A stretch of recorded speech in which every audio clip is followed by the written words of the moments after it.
Hi everyone, this is Miss Chris from Herrick District Library, bringing you videos on how you can make things for Swimmy's Quest this summer from recycled items that you can find around your house. Welcome back everybody. This video is going to show you how to make the telescope that I came up with for Swimmy's Quest. The materials are pretty easy. You need one roll that came from inside a paper toweling roll. This one came from a shorter roll. I know that other people have longer rolls for their paper towels at home. Use whichever you like.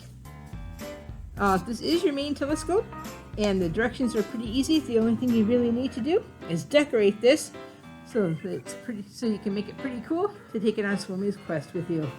So let's see. As you can see, I have some decorations on here already, but I'm going to put some more on while we're here together. So I am going to take my marker. This thing needs a few more stars on this side, so I'm going to add a star here. Add one there. Let's see, I've got some other colors here too. I've got a red. I put a red star on there too. And I'm going to add a circle there. And a circle there.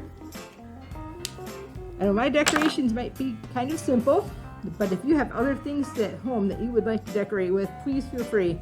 Use your glue, your glitter. You can put feathers on here. You can write your name on there so that people know that that is your telescope to take with you on Swimmy's Quest. When you are done decorating, your telescope is all complete and you can take it with you on Swimmy's Quest. Great job everyone! Now you have a telescope that you can take with you this summer on Swimmy's Quest. I'm going to check mine out and see how well it works. Let's see here. Whoa! What is that? Do you see him? I see Sir Swimmy. He's on Sir Pleco and they are off on their quest. Wow! I hope your telescope works as well as mine does. If it does, I'd like to see a picture of it. You can send me a picture to an email address. It is kids, K-I-D-S, @herrickdl.org. Happy summer reading! I'll talk to you next time. Bye!